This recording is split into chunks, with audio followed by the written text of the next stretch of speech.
नमस्कार बच्चों, स्वागत है आपका त्रिवेणी मेमोरियल सेकेंडरी स्कूल हिंदी की ऑनलाइन क्लास में।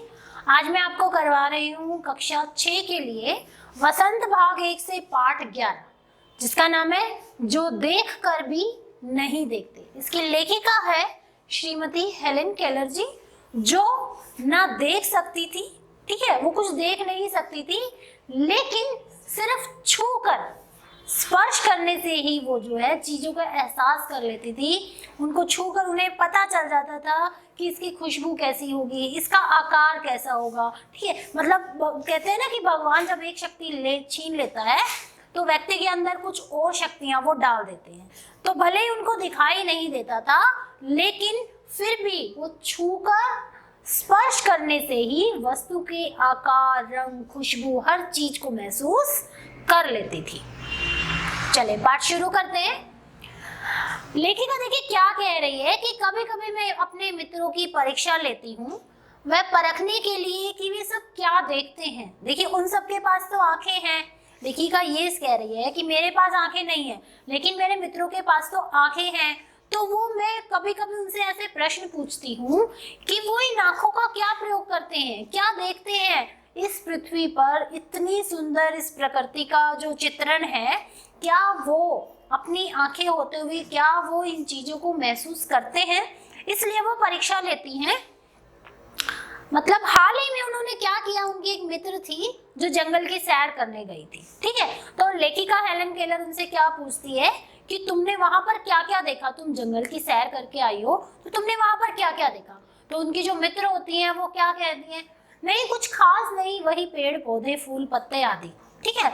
अब लेखिका कहती है कि तुम इतने बड़े जंगल की सैर करके आई हो तो तुम कैसे कह सकते हो कि कुछ खास नहीं। अरे जंगल में तो बहुत अलग अलग तरह के पेड़ पौधे होते हैं, तरह तरह के रंग बिरंगे फूल होते हैं, अलग अलग खुशबू होती है, ठीक है, जानवर होते हैं, तो ये सारी चीजें होती हैं। तो तुम फिर कैसे कह सकती हो कि मैंने वहां पर जो है कुछ खास नहीं देखा है। तो लेखिका कहती है कि अब तो मैं इन प्रश्नों के जो मुझे उत्तर मिलते हैं ना कि मैंने कुछ खास नहीं देखा, तो अब तो मैं इन उत्तरों की आदी हो चुकी हूँ। अब मुझे नहीं लगता है कि लोग कुछ अलग मुझसे आके कहेंगे। अब तो मुझे पता है कि अगर मैं किसी से कुछ प्रश्न पूछती हूँ कि भाई वहां पर तुम गए थे, तुमने वहां क्या क्या नई नई चीजें देखी, तो हर किसी का यही एक उत्तर मिलने वाला है। तो लेखिका जो है वो आदी हो चुकी है। लेकिन वो ये सोच रही है कि देखिए क्या ये संभव है कि घंटों भर जंगल में घूमने के बाद कि किसी को कुछ खास दिखाई ना दे, वो सिर्फ आकर ये कहे कि कुछ खास नहीं देखा। तो लेखिका कहती है कि देखिए मेरे पास आंखें नहीं है, फिर भी मैं वस्तुओं को छूकर उनकी खुशबू का आनंद ले लेती हूँ, उनके आकार को पहचान लेती हूँ। इतना सुंदर जो प्रकृति का वातावरण है, जो चित्रण प्रकृति का है, मैं उसको महसूस कर लेती हूँ। लेकिन कुछ लोग होते हैं जो आंखें होते हुए भी वो इस धरती की, इस प्रकृति की सुंदरता को नहीं पहचान पाते हैं। उसके बाद आगे लेखिका कहती है कि मुझे फूलों, पत्तियों, पेड़ पौधों, पशुओं, इन सबको छूने से बहुत आनंद मिलता है। मुझे प्रकृति के जादू का एहसास होता है और मैं सोचती हूँ कि मैं कितनी खुश नसीब हूँ कि मुझे इन टहनियों को कम से कम छूने का, स्पर्श करने का मौका तो मिल रहा है। जब कोई चिड़िया मधुर आवाज में गाने लगती है तो उसके गाने के संगीत से सारा जो वातावरण है एकदम मधुमेह हो जाता है, मीठा हो जाता है। अपनी उंगलियों के बीच वो झरने के पानी को महसूस कर सकती है, देख नहीं सकती तो क्या हुआ, लेकिन पानी जब उसके हाथों को छूता है तो वो पानी की आवाज, उसकी कोमलता को महसूस कर लेती हैं और उससे खुशी प्राप्त करती हैं। लेखिका कहते हैं कि कभी कभी मेरा दिल इन सब चीजों को देखने के लिए मचल उठता है कि अगर मुझे इन चीजों को सिर्फ छूने से इतनी खुशी मिल रही है, लेकिन अगर मेरी आंखें होती तो मैं इस प्रकृति के इस चित्रण का कितना अच्छा अनुभव कर पाती।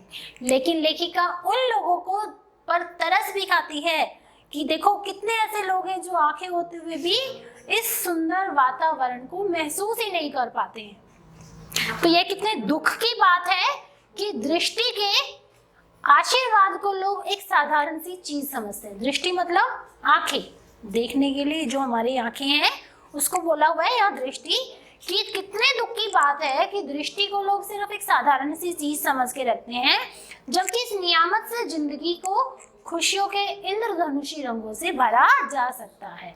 देखिए, जो लोग अंधे होते हैं उन्हीं को आंखों की महत्ता समझ में आती है। जब हमारे पास आंखें ना तो हम इसकी कीमत को नहीं समझते हैं। तो हेलन केलर जी ने इस पाठ में हमें यही समझाया है कि कुछ लोग होते हैं, या ज्यादातर सभी ऐसे होते हैं, कि जिसको जो चीज मिल जाती है ना उसे उसकी कदर नहीं होती है। इसलिए हमें जो है इस प्रकृति के वातावरण को, इसके इतने इतने सुंदर चित्रण को हमें महसूस करना चाहिए। चलिए अब हम करते हैं इसके शब्द अर्थ। देखिए, जिनसे आपको थोड़ा सा हेल्प हो जाएगी इस पाठ को समझने में। सबसे पहला शब्द अर्थ है आपका अचरज, हैरानी, मतलब लेखिका को हैरानी होती है। उत्तर, जवाब। आदि, अभ्यस्त, किसी चीज का आदि होना, हैबिचुअल होना। विश्वास, भरोसा, बनावट, आकृति। एहसास, अनुभव। समा, वातावरण। मचल उठना, बेचैन होना। मुग्ध, प्रसन्न होना, खुश होना, मोहित होना। संवेदना, भावना, क्षमता, ताकत।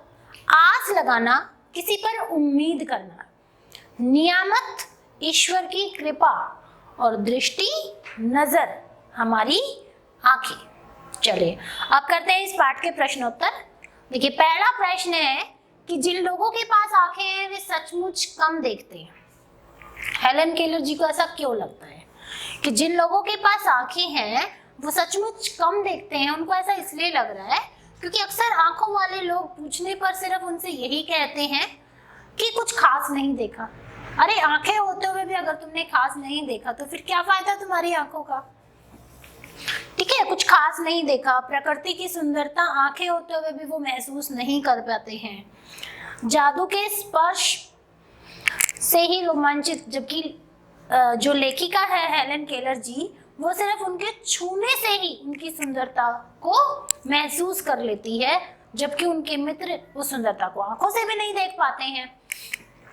प्रकृति का जादू हर समय उनकी आंखों के सामने छाया रहता है। तो इसलिए जो है लेखिका कह रही है कि कुछ लोग होते हैं जो आंखें होते हुए भी नहीं देख पाते हैं। अगला प्रश्न है, प्रकृति का जादू किसे कहा गया है? देखो, अलग अलग वृक्षों की अलग अलग तरह की छाल, पत्तियां, मौसम का बदलना, मौसम में कलियों का खिलना, फूलों की पंखुड़ी, उनका अलग अलग घुमावदार बनावट, ठीक है, उनकी मुलायम सतह, झरनों का ठंडा और शीतल जल। तो ये सब क्या है? ये प्रकृति के जादू है। प्रकृति में जितनी सारी चीजें हैं वो सब क्या है? प्रकृति का जादू है। अगला है आपका कुछ खास तो नहीं। हेलन की मित्र ने यह जवाब किस मौके पर दिया और यह सुनकर हेलन को आश्चर्य क्यों नहीं हुआ? देखिए, हेलन की मित्र जब जंगल की सैर करके वापस आई तो हेलन ने उनसे पूछा कि उन्होंने जंगल में क्या क्या देखा। तो इस समय जो है उनकी मित्र ने यही जवाब दिया कि कुछ खास नहीं देखा। तो यह सुनकर हेलन को इसलिए आश्चर्य नहीं हुआ, क्यों? क्योंकि वो इस तरह के उत्तर पाने की आदी हो चुकी थी। मतलब हर कोई ऐसे ही बोलता था। अगला प्रश्न है, हेलन केलर प्रकृति किन चीजों को छूकर सुनकर पहचान लेती थी?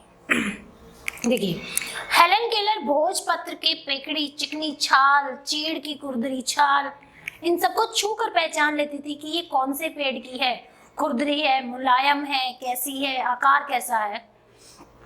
वे कलियों और फूलों को उनकी मखमली सतह और घुमावटदार बनावट के आधार पर पहचान लेती थी कि ये किस पौधे की कलियां हैं, ये कौन सा फूल है। तो सिर्फ छूने से ही हेलन जी जो है वो इन चीजों को पहचान लेती थी। आखिरी प्रश्न, जबकि इस नियामत से जिंदगी को खुशियों के इंद्रधनुषी रंगों से हरा भरा किया जा सकता है, तुम्हारी नजर में इसका क्या अर्थ हो सकता है? यहाँ पर जो है इस प्रश्न में लेखिका जो है भगवान ने जो हमें इतनी अनमोल हमें नजर दी है, दृष्टि दी है, आंखें दी हैं, उनके बारे में कहती हैं कि आंखें अनमोल होती हैं। दुनिया की सारी खूबसूरती आंखों से ही दिखाई देती है। जीवन के सभी रंग आंखों से ही हैं। आंखें नहीं होती तो जीवन कभी न समाप्त होने वाला अंधकार, मतलब जीवन में हमारे अंधकार छा जाता जो कभी नहीं मिटता है। आंखें जो है ईश्वर का आशीर्वाद है और आंखों के द्वारा में ही जीवन में खुशियों के रंग भरे जा सकते हैं। तो इस तरह से एलन केलर जी ने आंखों के का बहुत ही सुंदर चित्रण इस पाठ में किया है कि लोग जो हैं इन आंखों की महत्ता को नहीं समझते हैं, लेकिन जब जिसके पास ये आंखें नहीं होती हैं उसी को इन आंखों की महत्ता, इन आंखों का महत्व दिखाई देता है। तो उम्मीद करती हूँ कि आपको इस वीडियो के द्वारा ये जो पूरा पाठ है और इसका जो अर्थ है, जो इसका भावार्थ है, मतलब जो भावनाएं इस पाठ में छिपी हुई हैं, वो आपको समझ में आ गई हो। धन्यवाद।